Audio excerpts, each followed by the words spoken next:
এই কুকুরগুলো ভয়ঙ্করভাবে ঘোড়ার বাচ্চাটাকে এতগুলো মানুষের সামনে খাওয়ার জন্য পাগল হয়ে গেছে।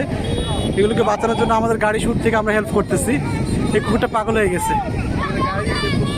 হ্যাঁ, কুকুরটা দেখেন কি পরিমাণ ভয়ঙ্কর পাগল হয়েছে, কোনোভাবেই যাচ্ছে না। দেখেন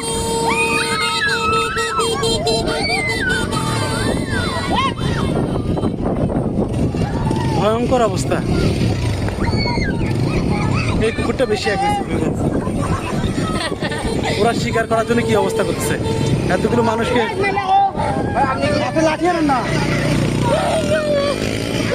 আস্তে আস্তে আস্তে। ভয় পাচ্ছে না তো, ভয় পাচ্ছে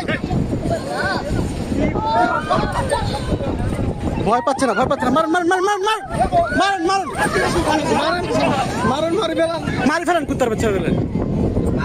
মার মার মার মার, এই তারা মারি, তারা মার মার মার মারেন। ঘোড়াটাকে তারা, ঘোড়াটাকে সেভ করো, তোমরা ঘোড়াটাকে সেভ করো। এদিকে আসো, ঘোড়াটাকে এদিকে রাখো, এদিকে রাখো, এদিকে রাখো। এই শুনো, এদিকে রাখো, এদিকে রাখো, ঘোড়াটাকে এদিকে রাখো। তোমরা তো কি অবস্থা দেখো। ঘোড়াটাকে ধরে রাখো, ঘোড়াটাকে ধরে রাখো। ঘোড়া বাচ্চাটাকে খাইয়ে ফেলতে কি মনে করছে। ডাক্তার কাছে নিয়ে যাও।